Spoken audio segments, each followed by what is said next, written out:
Hello, ladies and gentlemen. Welcome to Focus on Liberia. We are broadcasting from Atlanta, Georgia. Today is Wednesday, and as always, it is our program, Round Table Africa. And so, welcome to Round Table Africa here with Sekou Keller and Edward Amara. I am Anthony C., your moderator. Welcome to yet exciting edition of Roundtable Africa. In today's edition of Roundtable Africa, we are discussing a very juicy topic called African Renaissance. I like this one. If you want to see Africa to change to a beautiful continent that you will be more than proud of. I know we are proud of our continent, Africa, but there are certain things we are not happy about. And we are saying to you, it is African Renaissance that will bring us to that point. And this is why you need to be here as we go into this very important topic here, which is African Renaissance. In this topic, we have a series of questions that we will be trying to find answers for as we try to give you a package about African Renaissance. And those questions are, number one, what is African Renaissance? We will be looking at some steps in obtaining the African Renaissance. We will be talking about African literature, African arts. Are those things on our tongue, the language that we speak in Africa? Maybe that's a better way to start with the African Renaissance. Everything about Africa that we read for the most part is in different language. Can we start with that? Well, I have two intelligent gentlemen here who are here to provide the answers for you. Also, is there a cultural unity in Africa? Our culture different? Are they similar? Well, you want that answer? You want to be here. And finally, what is the African personality and identity? Do you know your identity as an African? Do you know your personality as an African? Well, the answers are here, and this is why you need to be here. Well, let me now bore you with a long introduction. Let me bring in those guys. These guys are smart. They know their stuff. Sekou, joining us from all the way Canada. Welcome. Another edition. I'm happy to be here. Thank you, Anthony, and thanks to our viewers. Welcome to the special edition of Roundtable Africa. African Renaissance, an interesting topic. If you are in school or you are working, you must have come across this word. It's been used by our politicians every day.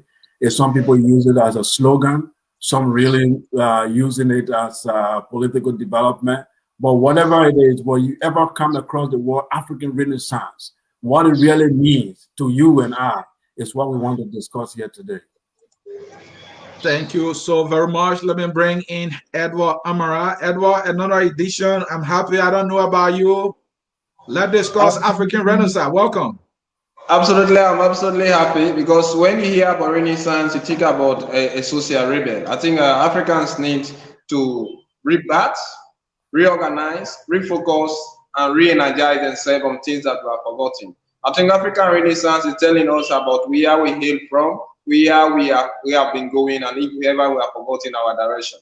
So as he rightly said, irrespective of where you find yourself, whether you are somebody who is working, whether you are a student, whether you are a people, I think Renaissance is a fantastic idea that one needs to embrace, listen carefully, and you will learn a lot from it. It's a fantastic topic that we will have a lot to dialogue on today. All right, folks, the stage is set for this very important topic that we got packaged for you here, focused on Liberia. In this program of ours, Roundtable Africa, we can't welcome you enough. We will now start the discussion with our first question as I bring in the man, Sekou Keller. Sekou, the question is, what is African Renaissance? Thank you very much. Like you said earlier, the word Renaissance is a French word. And if you look at the synonyms for this word, you will find resurrection, you will find renewal, you will find the word rebirth. To renew something. The Christians use the word a lot when they say born again. They are actually saying that you will be reborn to become a new person in a better way. So this is what Renaissance actually is. But what is African Renaissance? To define Renaissance, I have to invoke an African scholar, Sheikh Anta Diop. In 1952, he wrote, 1958, he wrote an article called "When Shall We Talk About African Renaissance?" in the University of Sorbonne in Paris. In that article, Sheikh Anta Diop made it very clear that when we talk about African Renaissance, we are talking about the rediscovery and expression of African creative genius. The rediscovery and expression of African creative genius. The rediscovery means well, African will have to look inward. They will have to look in their past. What was the greatest civilization of Africa? What is the African flower civilization? Look at it and then pick out the best values, pick out the best things from that civilization and use it to construct a new paradigm for Africa. When we talk about the expression there, we're talking about literature and art. Renaissance is always about literature and art and creativity.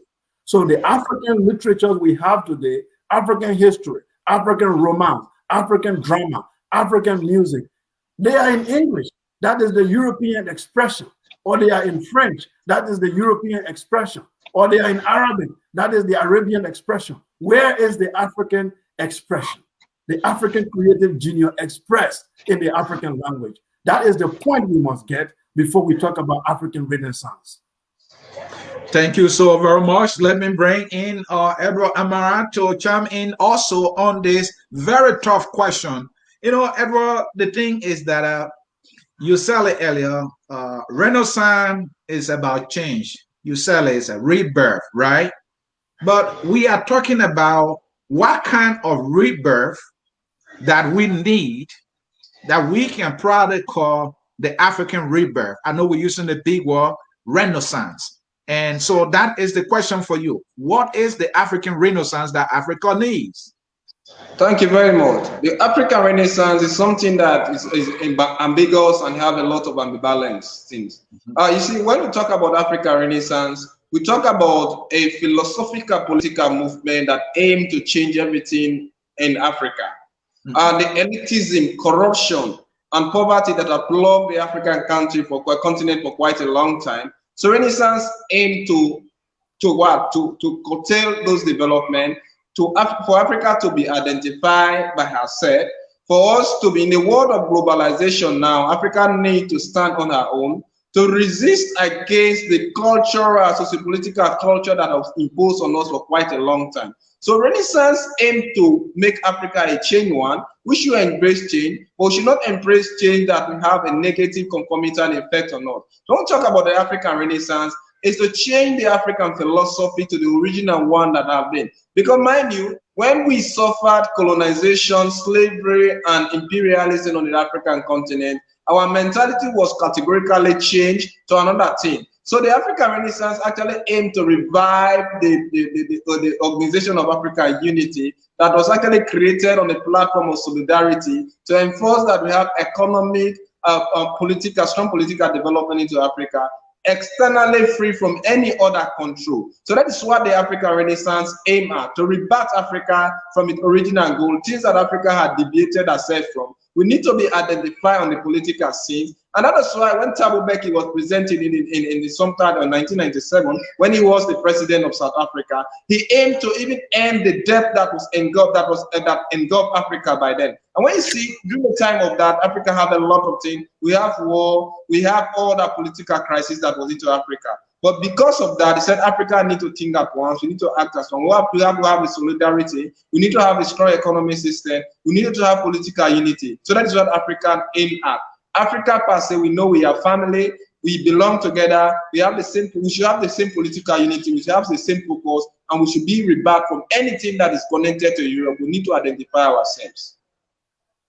Thank you, Edward. Again, folks, in cyberspace, this is Focus on Liberia. The program you are watching is Roundtable Africa. So welcome to RTA here at Focus on Liberia, and we are discussing the topic African Renaissance. You just listened to excellent answers there from these two outstanding gentlemen who are the hosts and co-hosts of this program. We will now roll in our second question here, gentlemen, and that will make me to bring in Sekou. Sekou, what are the necessary steps?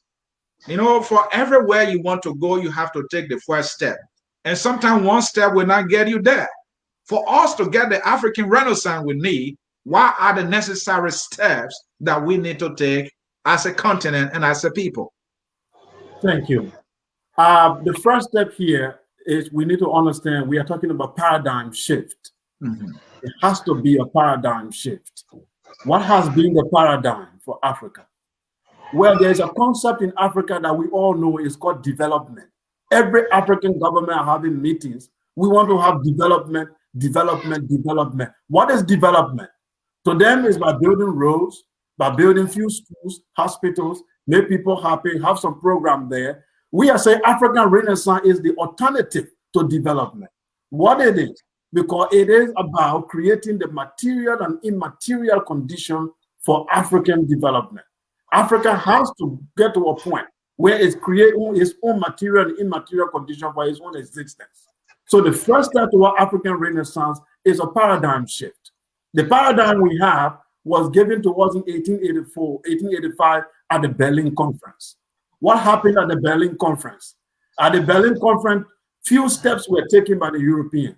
One, every powerful European nation was given the authority to come into Africa and take its own cake and divide Africa into pieces and take their own region and any part of Africa they think that will produce gold and diamond for them, they should take it over.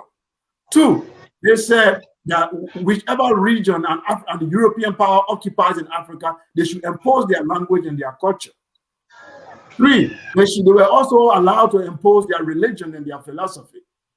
So these things were done from the 1885 Berlin Conference, and they created these nations that we have. So now we have independence. And with the nations that we have now were created out of the European imagination. And the development pattern we are on is the pattern given to us by these same people. So we are saying the first step towards Renaissance is paradigm. And that paradigm shift, it means to change our way of viewing history, change our way of viewing culture, change our way of viewing ourselves. So we have to change our educational system. We have to revive the African culture. We have to revive the African literature, art, and drama. It don't have to be a European copy. Development is not to look at a street in Paris and replicate it in Monrovia. Development is not to see a road in Barcelona, you want to put it in Abidjan. Development is holistic. It's the culture, the consciousness of the people. Because it is the people who transform. If you are able to transform the culture and consciousness of the people, development is automatic. It happens automatically because institutions will be built, and this institution will guarantee the people's security and justice, and you see development can automatically. But what we are doing is cut and paste. This cutting and pasting development we are doing is not going to work. There has to be a holistic cultural renaissance so that the African will have will create a material and immaterial condition for his own existence. Thank you, Sekou. Again, folks, this is Focus on Liberia. You are watching Roundtable Africa, and I'm Anthony here moderating. Let me bring in the co-host of this program, Mr. Edward Amara. Edward, you know, I said it and I'm going to say it again. There's this big saying that every 1,000 miles start with the first step. We are talking about African Renaissance. Where do we start? And so we asking the questions, what are the necessary steps that we Africans need to take to obtain this paradigm shift that Sekou is talking about in order to achieve the Renaissance we need? Oh, thank you very much. As I said initially, when we talk about Renaissance, it's a philosophy that is aimed to change the socio-political and cultural atmosphere into Africa. So thinking about Renaissance in Africa, yeah, we need a cultural revolution in Africa. We need to change our way of thinking. You see, you cannot change when the state and non-state operators are not willing to change. Africa is a dematerialized continent, and when we talk about the non-state actors, we need to have a depoliticized system where people who work for the impact of change. It is better Africa change, but we need to embrace a change that we have a positive impact on us. So Renaissance aimed to change first the concept that Africans had adapted themselves to. This was not a concept that we used to know. We know that when we talk about Africa, we talk about people who are religious, people who are pragmatically helpful to themselves, people who want to see political and socio-economic development into Africa. But unfortunately, because of the colonization that we suffer from the enslavement, our African way of thinking have been deleted, our mentality have been recolonized, and everything that we have, we cannot say we are going to change Africa and we depend on the Chinese or the Indians or the Americans or British to help Africa. We need to develop the capable human resources that are capable of handling the African affair. So when we talk about Renaissance, it's a kind of solidarity movement, and once Thabo Mbeki, as I said initially, presented a very concrete one into Africa. We need to have the human resource that are going to change the African continent. We cannot depend on another African continent or another continent to come and positively change into Africa. As Kelly rightly mentioned, in the 1900 Berlin Conference, when the struggle for the partition of Africa, when there was a cultural revolution already taking place into Europe, they have industrial revolutions. The Europeans met on an accord on how they are going to carefully divide Africa. And they divided Africa on the platform that there are certain places that we need our Europeans to go and base, other places are going to serve as market, other places are going to serve as area where we're going to generate our resources to feed our hungry market. And Africa felt exploited. Now we are having a Renaissance movement, but that Renaissance first we have to have a platform. And that platform should be like the government. Is the government willing to change? We can even embrace democracy, but with that democracy, incorporate the African principles, because you cannot change a kind of political or any natural setting without first accepting that the culture of these people need to be respected. Everything that should be implemented should have a concomitant positive effect on the people that they are going to. So it's very ambivalent, it's an ambiguous thing that we need to watch out. But when we talk about the African Renaissance here, we are actually wanting to change African philosophy. Even the type of do you think that the type of democracy that Africa has embraced, is that democracy workable in Africa? If one party is operating a multi-party system, is that actually multi-party system working in the direction of the African? So Africans just need to change. We need to step out to protect our own. Instead of Africans, doctors, have our politicians here who have their doctors out over there. We have Africans, politicians here who have their children attending schools abroad. Those things need to be changed. The African mentality needs to be revolutionized. We need to have a kind of cultural system that is meant actually to develop Africa. I said, as he rightly said, development is a gradual process. It's nothing that is automatic. But we need to first have the government system, the political system that are going to accept change. I even want to have the non-state actors talk about the civil society movement or this human rights institution. This should also be embedded with African culture, where we have obedience, where we have children fearing their fathers.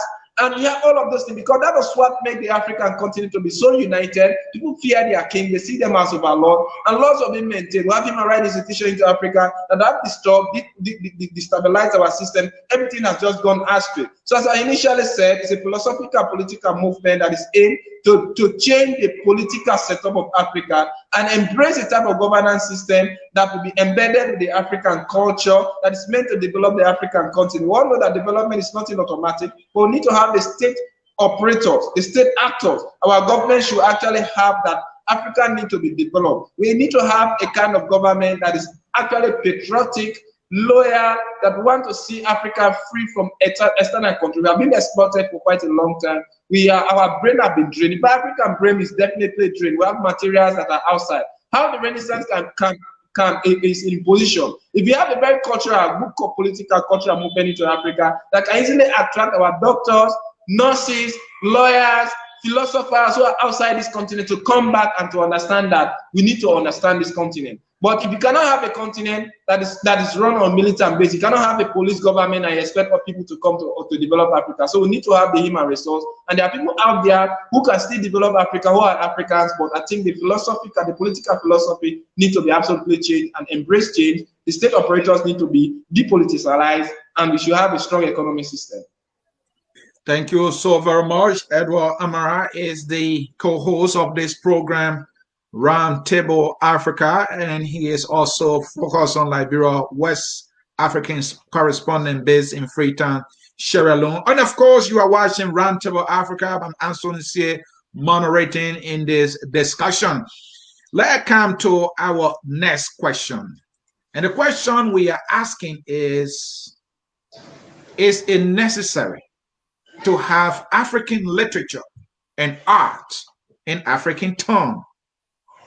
When you grab a book to read Chinua Achebe writing, it's in English. If you grab a book to read about Dr. K. Moses Nambe, it's in English. Most of the powerful writing of most of Africa's greatest authors are in English for the most part. The question we are asking is it necessary to have African literature and art in African tongue? To answer that question, I gave you the man Sekou Keller. Sekou? Yes. This is your question. Thank you very much. Like we rightly said in the beginning of this program, I defined African Renaissance as given to us by Dr. Cheikh Anta Diop, the rediscovery and expression of African creative genius. So the African expression is what is lacking in our modern development. What we have is the African creativity in European expression. What happened? You see, the expression, the languages we are using to speak, according to anthropologists, the language determines how you think, and your language also influences how you perceive reality. Because the words you use to describe concepts, abstract concepts, it is the language itself that inspires you to make those kind of assessments. Today, there are many concepts that are lost.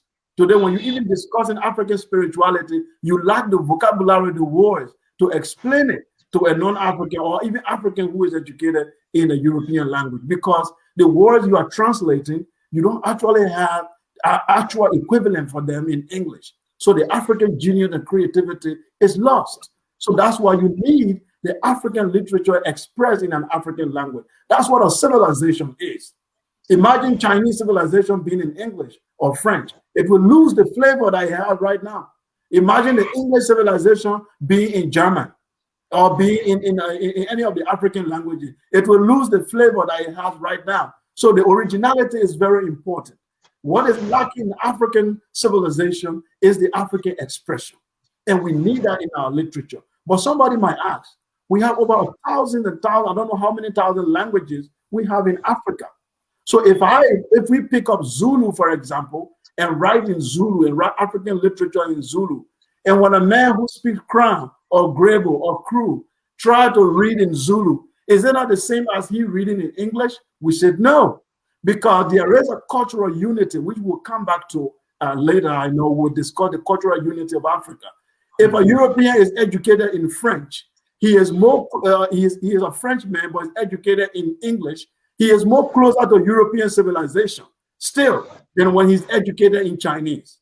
So when an African read in Zulu, even though he is not a Zulu, he is still within the context of the African cultural expression. He is not still out because there is that cultural continuity and unity among the people.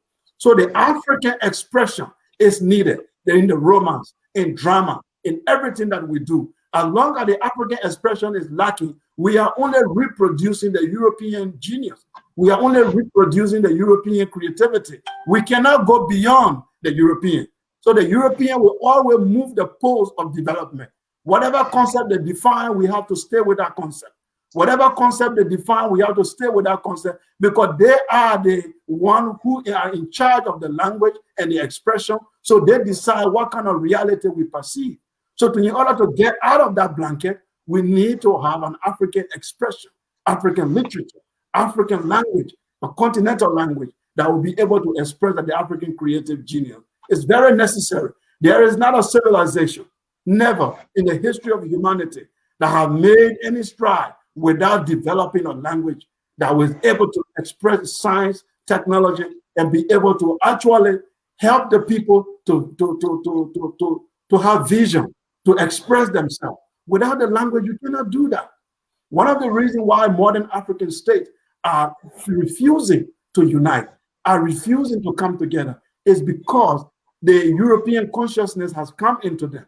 Someone in Abidjan believes that he's connected to Paris because when it's a movie in a music play in French, his soul connected to that music. What are the men in Monrovia is not connected to that. But when you hear a hip hop in America, his soul connects to it. So the African personality is conflicted. So unless there is a creation of an African expression, and we are all connected to that language, and we feel the connection within that expression, then we can create a civilization. At the stand right now, we are only reproducing the European expression. Thank you so very much, Sekou Kala. What a brilliant answer. Folks, you heard it right there. Two things I pick up: originality and flavor. Because all about Africa, most of the things about Africa are not in the African language. The flavor is not there. The originality is missing. All of the great things about Africa, their writing, these things are in what? Foreign language, European languages, the French, the German, the English, and he brought in music. Folks in Liberia want to listen to hip hop. They are connected somehow. I want to listen to the world dance. I want to listen to some African music that will revive my soul. And that is why I'm bringing Edward Amara in. Edward, you listening to your colleague. Brilliant answer. He provided that. So I'm going to turn it around for you. The lack of originality in the things about Africa, because we are not using our language or our languages predominantly in the things about Africa, is making us to suddenly get conflicted.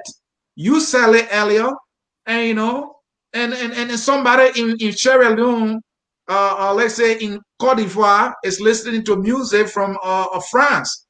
He's an African.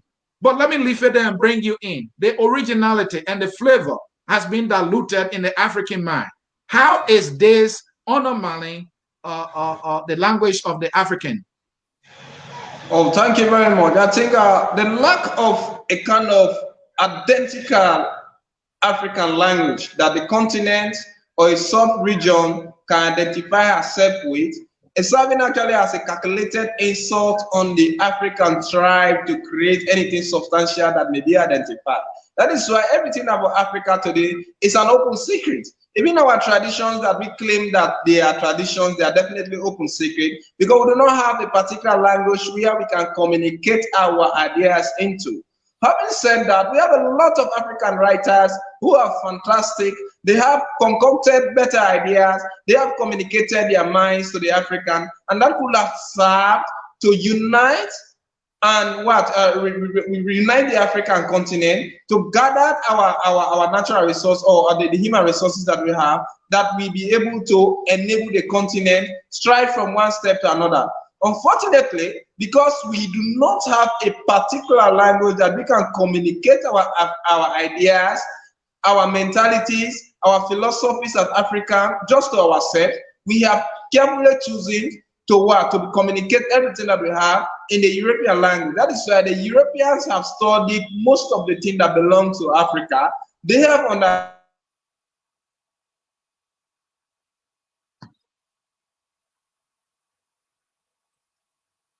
What is happening there at Yeah, well, I will add something if he's back. Okay, I think he's back. All right.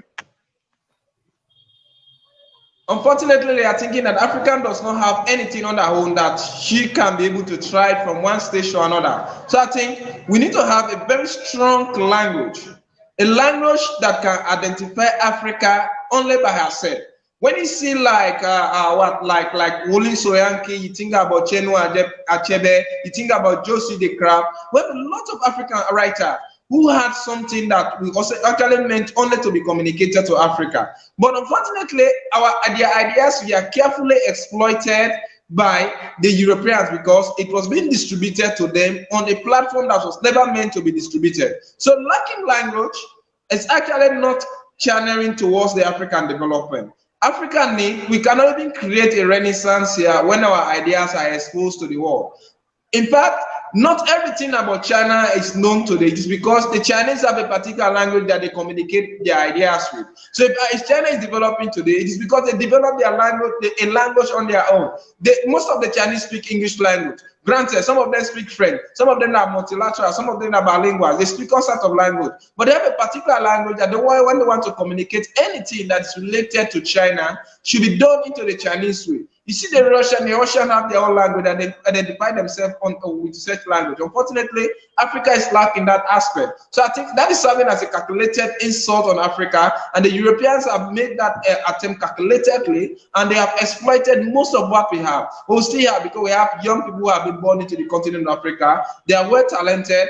They have the intention to multiply African continent in terms of innovation in the triple food. But how can we do it if we do not have a language? Our literatures have done a lot, because literature is actually meant to, most of our literature that we have people who carefully write, and those things actually meant to satirize things that have been wrong into the continent, to come to them on a very good platform. And those that are actually good for us to keep on marketing them. But we cannot market our ideas limited to the continent. Each time an African wants to market his own idea, he or she uses the European mentality by communicating either in French, German, English, or whatsoever. So that is why development is not actually made into Africa. So originality is lacking because we are allowing our ideas to be carefully exploited by the Europeans, because we choose to communicate into their own language. So it's better Africans develop a language on their own. Like we have the Swahili, we have any type of language that is dominated into Africa can be adopted, and let us have a cultural revolution that we actually have to incorporate our African cultures, and we see ourselves as one. Edward Amara there, joining us from all the way Freetown, Sierra Leone. He is the co-host of this program, Roundtable Africa. I'm Anthony here moderating, and we have been discussing this very juicy topic, African Renaissance. Folks, what we're going to do, we will be taking a short break and we will be right back. And let me show you what we will be discussing when we return from that short break. We had two powerful questions that the two gentlemen will be providing answers for. Is there a cultural unity in Africa? I am from Liberia. I'm from the Southeast. I'm Crew. How is my crew somehow linked to the language of the Yoruba people or the Yoruba culture in Nigeria? Or is there some similarity with my crew culture that is in Liberia with something in Africa? Oh, you don't want to miss it. And also, when we return, we'll be talking about the African personality and identity. Do you know your own personality as an African? Do you know your own identity? These two gentlemen will be providing answers to these questions. And also, when we return, we have some images that we're going to show you that Sekou going to drill us to provide further explanation in understanding our topic, African Renaissance. Folks, we are taking a short break and we will be right back. Stay tuned.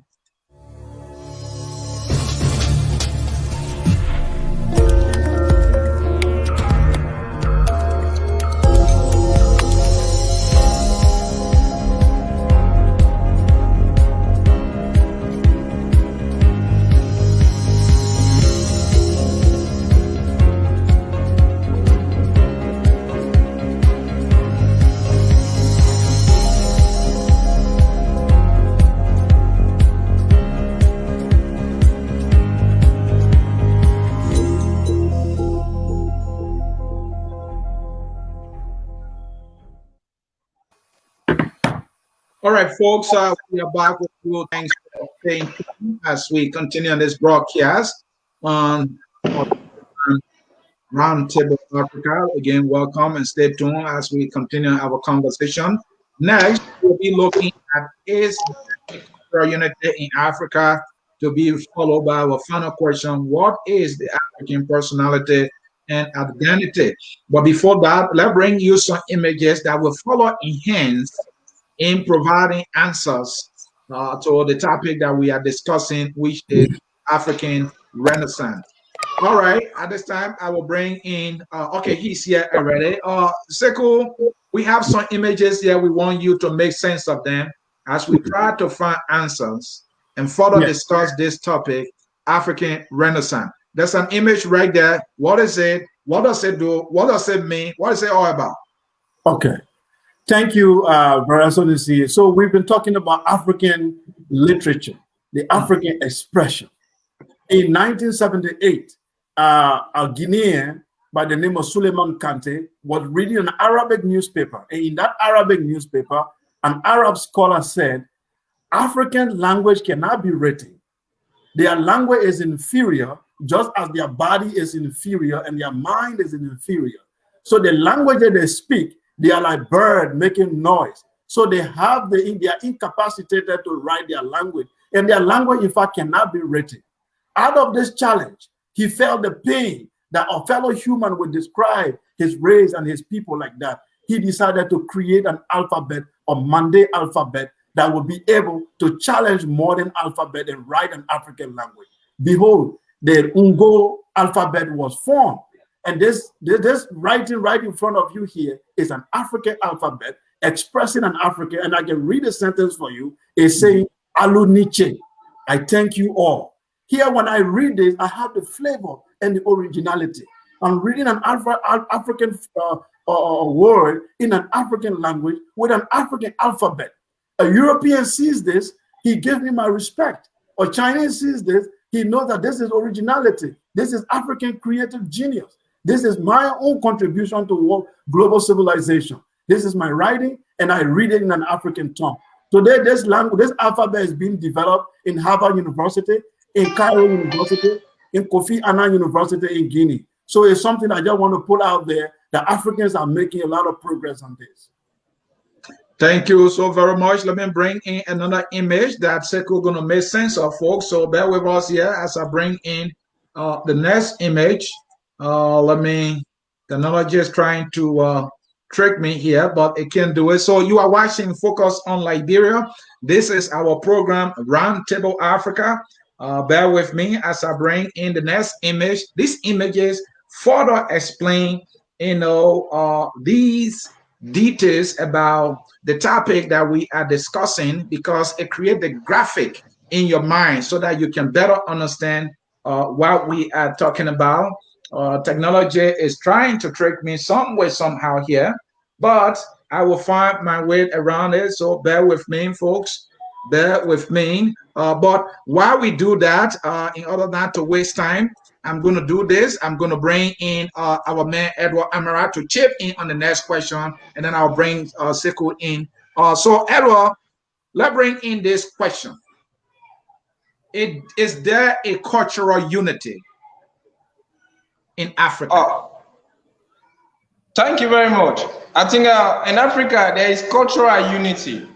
Because you watch at Africa, there are certain things that are very peculiar with the African continent. And when you talk about culture, you talk about culture is a man's ways of life, how people live. That is all about culture. Do they greet themselves?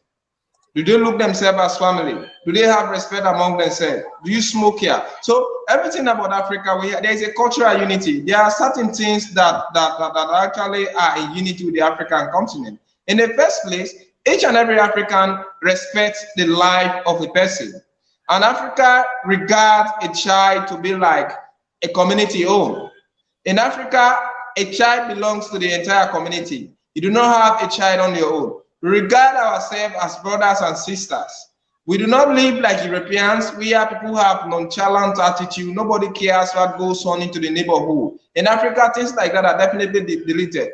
So there is cultural unity to Africa. In fact, an African man, the first thing that he identifies his African with is like, this man is my brother. They're not trying to watch at the originality of that person, whether you are from the Amara, Kamara, Kuruma, Nabil family. That is not what they're actually watching at. The first thing they know that as long as you are a male, you belong to the same time, they understand that this is a brother. That is why even when you are out there, as a Liberian who doesn't know a crown man who is from Liberia.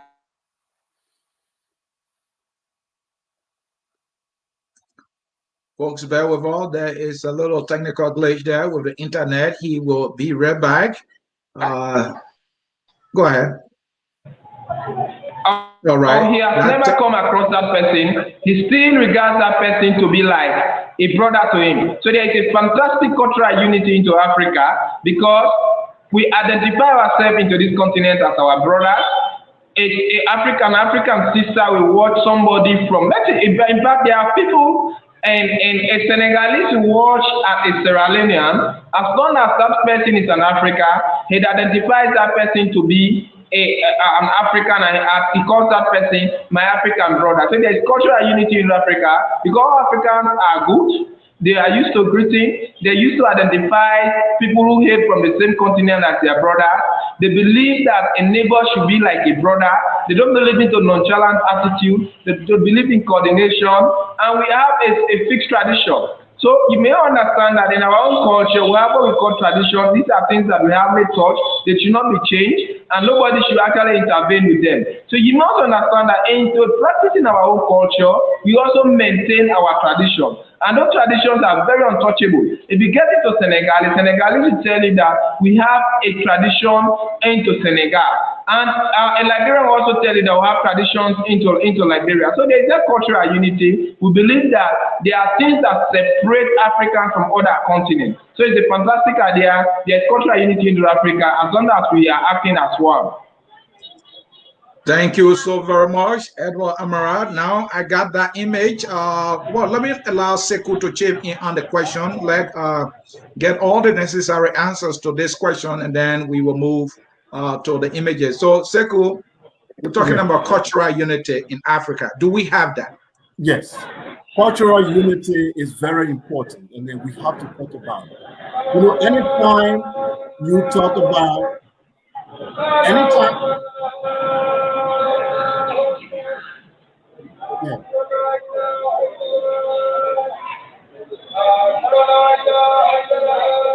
Yeah, there's a noise in the background. I think someone needs to mute. Okay. Yeah, go ahead. Go ahead. So cultural unity is very important because whenever you talk about African development and African unity, people say, oh, I'm from this tribe, I'm from this group, I'm from this ethnic group, so we have our own culture different. No, it's important for us to understand this. The African scholar Sheikh Anta Diop and other great scholars have discussed this topic. In fact, they have written books on it.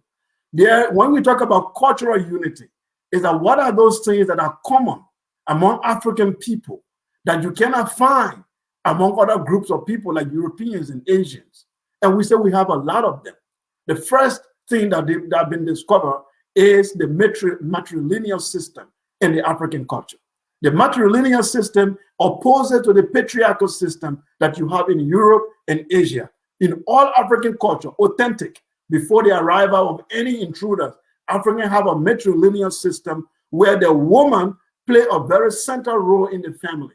It is not the man that is always this almighty God in the family that make all the rules. In the African society, the woman is not locked in the house where the men are the one who do everything. They have a special role in the society. In fact, there's a complementarity between the man and the woman. In fact, the African went so far that the heir to the throne is not the son of the king, but it is the nephew, that is the king's sister's child, is the one who inherits the throne. So the bloodline of the royal family run through the motherhood, not the fatherhood. That is very interesting. It's not found anywhere in the world. So, for example, the king of Mali, Mansa Musa, came to power because his mother was related to the king. Okay, the king of in Nigeria, in the Ile-Ife, you come to power because your mother is related to the king, not because you are the king's son. You find out in all African classical civilization, before it will eventually change to a patriarchal system where you inherit after your father. That's very interesting. Another thing we find in the African culture is the African spirituality. The African spirituality is very interesting, talking about ancestors, talking about the creator, the libation. You find these in every culture across Africa. The same institutions, you find them everywhere. So when you find these similarities all over, even the kingship, the king is seen as a representative of God on earth. And then his job is to maintain law and order. African did not have an autocratic king who just get up and decide. He played a spiritual role as God representative on earth. You find that divine kingship all over across Africa. There are many other things which I cannot name here, to tell you that there is a cultural unity among African people, and it's very interesting that we must look at this unity in order for us to construct our future. These unity are not by accident. They show that there is a origin, that there is a common origin of ancestral origin. It shows also that our civilization at one time was one before we broke out into little pieces. So that origin is what we need to connect to in order to build a future. Sekou Kelada, the host of Roundtable Africa, and Anthony C. moderating here. Now, let us bring our images again that will further enhance the answers that these two gentlemen are trying to provide to the questions that we are asking in understanding this topic, discussing this topic, to give us a sense of what we mean when we say African Renaissance and what are the good that this African Renaissance is going to do for us. Let's bring in an image here. And then this one, we will roll it in, and then I will bring in Sekou. Sekou, I see something called Akon City. Very beautiful indeed. What is it? And what is it all about? This is Akon City. A few years ago, you might have seen it on social media, where Akon said he's building a solar city in Dakar. And this solar city, he called it will be the Renaissance city for Africans. In other words, it will inspire Africans to see the future of what is possible. That they don't need to reproduce Paris. They don't need to reproduce New York. There are possibilities, there are creativity that we can bring out. So instead of electricity and all that, he said they will run, instead of using fossil fuel and all that, he said he will be using the solar energy to power this city, telling African youth that the possibility exists for us to make Africa a paradise, for us to dream again. They go beyond European dream. It's not that our dream have to stop, or how Paris looks like, or how New York looks like. The sky is the limit. We can dream and create something the world has never seen before.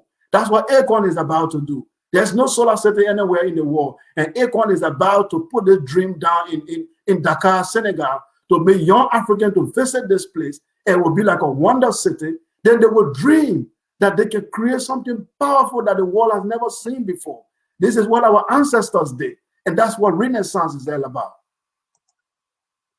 This is the African Renaissance Monument in the same country, Senegal. Senegal is a very interesting country because it's a country that produced one of Africa's greatest Pan-African scholars, Cheikh Anta Diop. The Renaissance Monument, the child is pointing to the rising sun.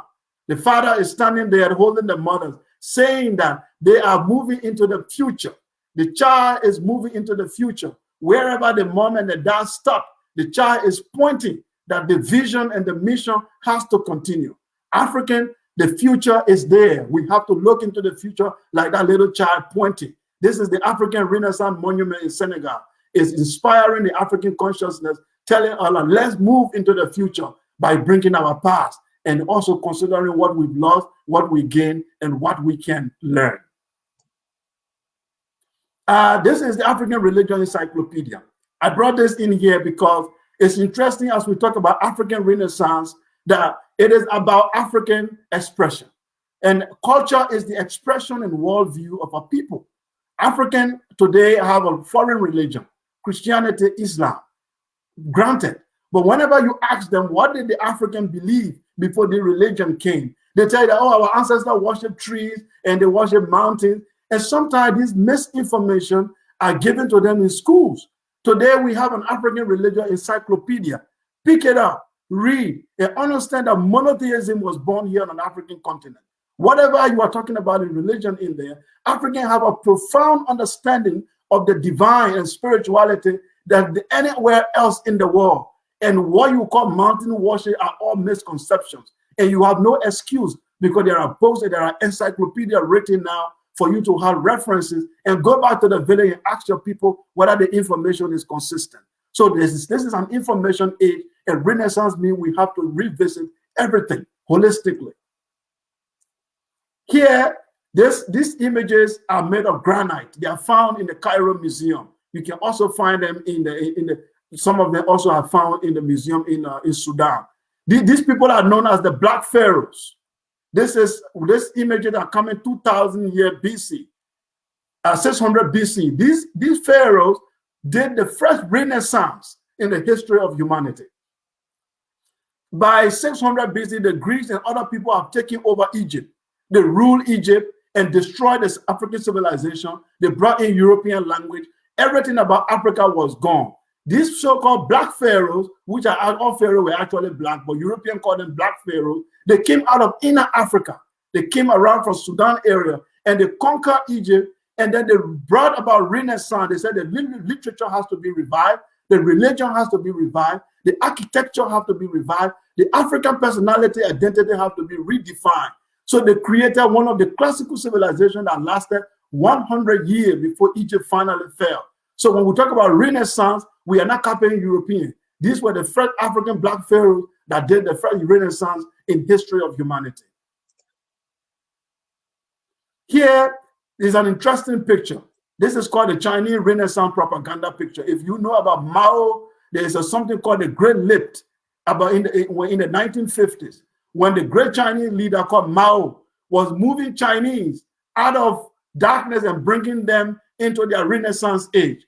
He called it the Great Lift. This picture here is showing Mao in the cloud leading the people. You see the man there with the tractor, signifying agriculture and technology. There's another picture up there. The man is sitting on a rocket. He's telling you that they are moving along with science and technology. You see the women there having agricultural produce.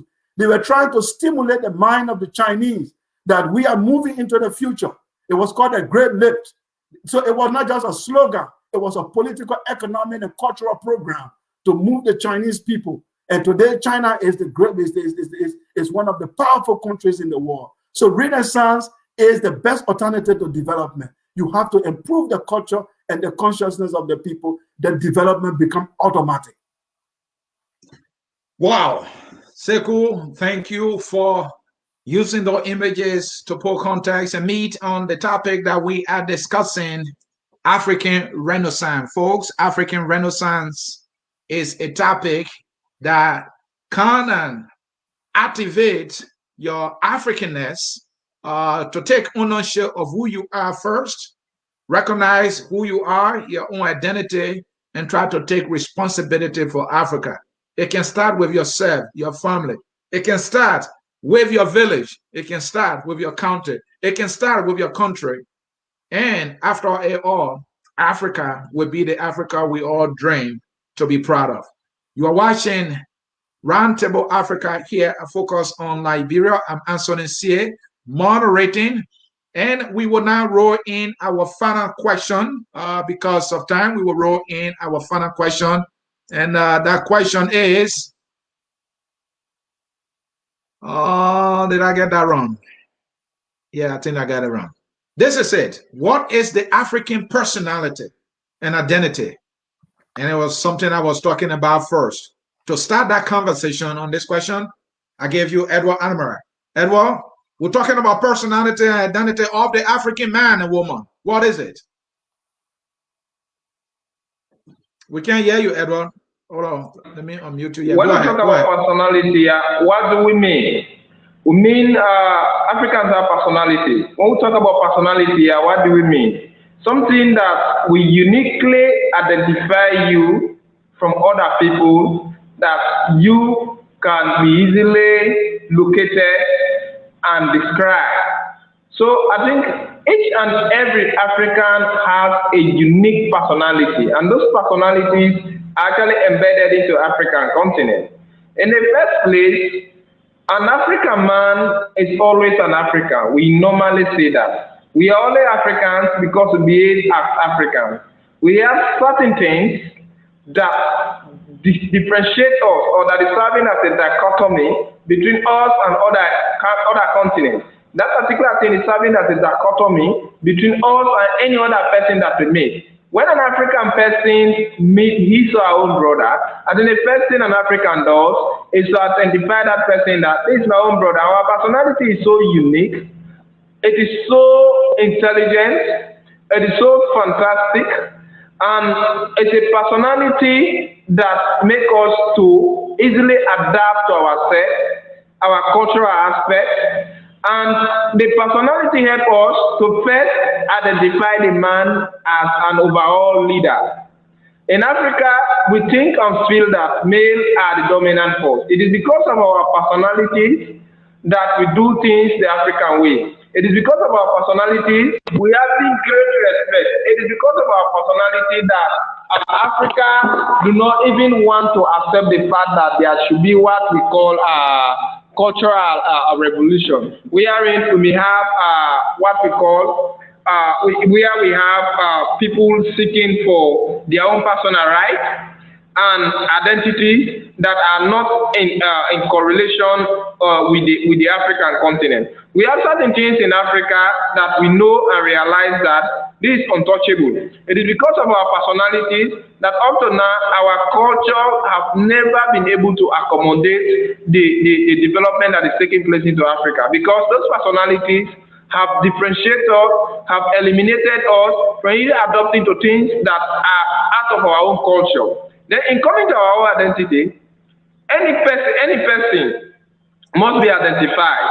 And your identification can make you to be who you are and where you want to take yourself to be. For far too long, our identity has been tampered with. That is why an African may not want to identify himself by his own culture. There are certain people today, because we want to fail to make that identity known. What do? We stick to speak into the general language. And that general language cannot identify you. There are certain things I admire with the Nigerians. When they speak, you always identify something that will easily lead them to you to think that this person is a Nigerian. Like the Liberians speak, you must have something that we identify that will locate that person to the Liberian continent. This is the language that they are speaking. They are actually hailing from Liberia. So our personalities, our identities are actually come into our own culture. We have different things, because in Europe, where you have English, the dominant language, if you go like places like Great Britain, they identify themselves as the English folk. Unfortunately, in Africa, things like that have definitely been tampered with, but it doesn't mean that Africa does not have an identity. We have an identity, and that identity has been just been tampered with. So the best thing that we can do, the topic Renaissance is actually important, because the Renaissance can enable us to revive that personality, that identity that we have lost. This Renaissance is on the verge of exposing Africa to a stage that we have something that Africa was created on, and we have an identity that we need to follow. So our identity is actually unique, it's fantastic, it's good, and it's something that we need to identify ourselves with, because we hail from a continent that we are black, we have a fixed culture, we have a unique identity, we identify ourselves, our culture, we call ourselves brothers and sisters. Anything that belongs to the community belongs to everyone. A child should be identified by that is why, because they said you need to study the character of a person so that you cannot be confused by their words. That is why if you in America, wheresoever, when you set eyes on an African, you still consider yourself to be people from the same continent. That is our own identity. So we have a unique fixed identity that have long ago been tampered with. But I hope the Renaissance movement will be able to revive the system. I'm sorry I have to leave because of the timing here, and I don't have light. Edward, we understand that that is the challenge in the homeland, talking about Africa. Thanks for your contribution. You are a valuable member of this program, Roundtable Africa. We will see you next Wednesday. Edward, be safe, brother. All right, folks, you are still watching Roundtable Africa. I'm Anthony Sier, along with my man, Sekou Keller, and our man Edward Amara has to leave because darkness has taken over his territory there. We understand that is Mother Africa. That is why we are discussing African Renaissance. If we change the paradigm, he would not have to face such condition.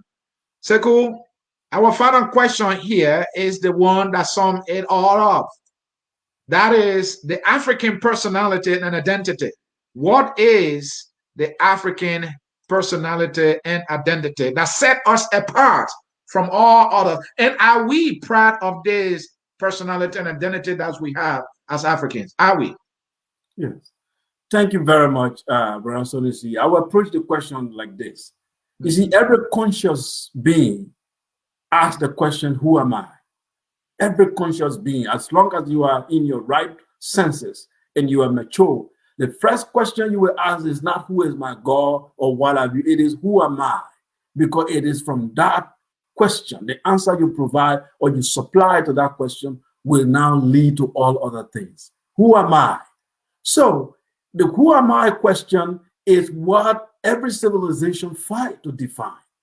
The Europeans have defined theirs, the Asians have defined theirs. But the Africans also have defined theirs in their past. But right now, the African personality and identity that we have has been shaped by 5 important factors. And I call those factors violence. 1, colonialism and slavery. These have contributed a lot to the African personality identity. Anywhere you go today, I'm a black man, and in your mind, you have this understanding that you were colonized and you were once enslaved. That consciousness is there. 2, it's the religion. The religion has formed part of the African personality identity today, so that a black Christian and a black Muslim do not see themselves to be from the same stock. In fact, they see themselves as naturally opposed to each other. Why? It is false. But this is the way the colonialism and slavery and foreign domination have been able to shape our identity. Then we have the Neo-Colonialism, the Cold War, because people don't realize that there is a Cold War going on between Africa, Europe, and the rest of the world. The Cold War that is going on is the struggle for resources. So they are using everything possible to make sure that the African does not develop. So with this poverty and backwardness and everything, it has shaped the African personality identity. Now, it's interesting to understand that what we call identity is shaped by 3 important factors: historical factor, psychological factor, and linguistic factor.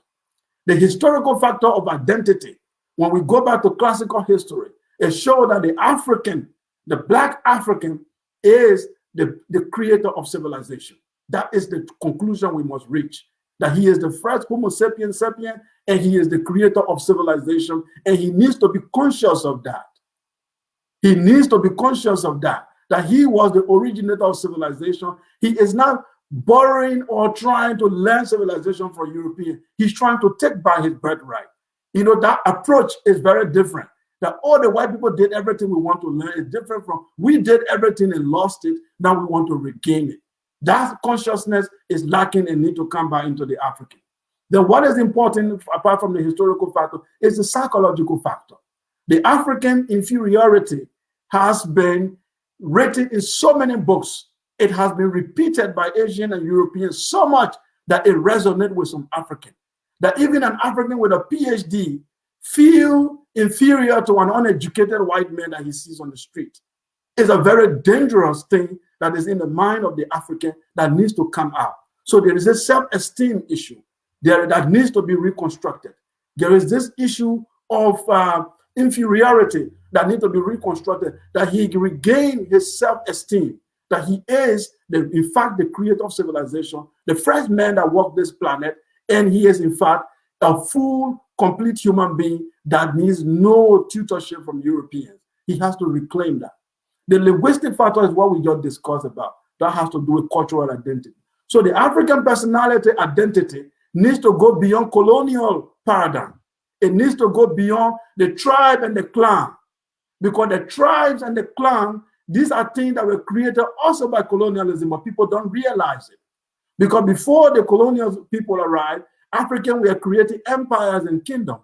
And empires and kingdoms do not have one tribe. The Ghana Empire, the Soninke Empire, the Songhai Empire, and the Mali Empire encapsulate most of these countries we have today in West Africa. And all these languages were there, so-called tribes. Why were there no conflict?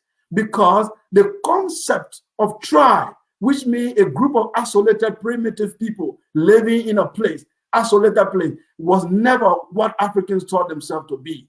They saw themselves as different clans living together based on the matrilineal system under one kingdom, even though their tongues are different, but they also ascribe to one culture, and the dominant language becomes the language of the people. If you look at Mali Empire, for example, the 2 kings that were fighting, the king called Soumaoro Kante and Sundiata Keita were not from the same tribe. Soumaoro Kante was a Soso, and Sunjata Keita was a Mandingo. But they were not having a tribal war.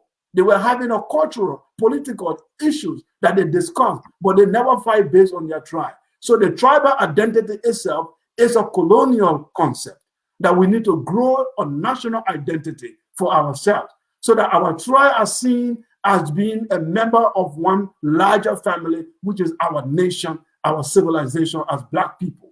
So the African personality identity, I would define it this way. The Black man who was the first human to walk this earth and the creator of civilization that needs to regain himself and take charge of his own destiny. This is what a Black man have to come to. He is the first human that walked this earth, creator of civilization that needs to regain his consciousness and take charge of his own destiny. Thank you so very much, Sekou, for those excellent points that you raised in answering the question on the African personality and identity. Let's bring in a few comments here. We have Abu Bakar Kane. What is your opinion on dissolving the active feature boundaries created by the Europeans? Like, yeah, from Lamy writes, the brainwashing syndrome by the West power need to be changed through their media system. Example, all they show on TV is positivity about them and negativity of Africa to discourage case born by African in the Western world. I think he's making a good point there. I mean, it is up to us, Africa, if we have African media, let's show these negative things about the Westerners, what they are doing. What is your solution?